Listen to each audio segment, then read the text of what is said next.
Surve jaotuvust riskipiirkondades on võimalik saavutada patsiendi regulaarse asendi muutmisega.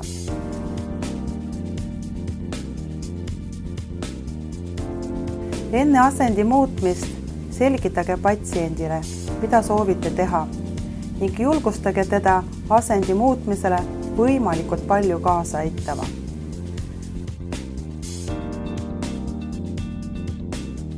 Kohandage voodikõrgust vastavalt oma pikkusele. Laske alla patsiendi voodi peaosa. Patsiendi pööramisel küljeli haarake alati patsiendi puusast ja õlgadest, mitte käsivartest ja jalgadest.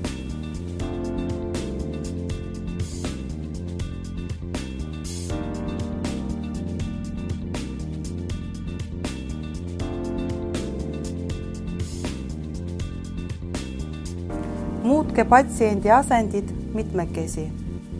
Asendi muutmisel jälgige, et ei esineks patsiendi naha hõõrdumist vastu kontaktpinda.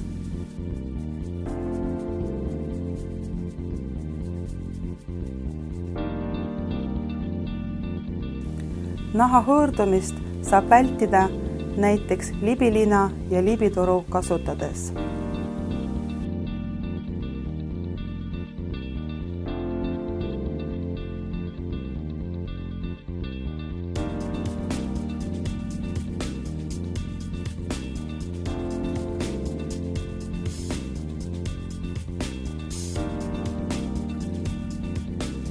Haarake libilinast võimalikult patsiendi keha lähedal.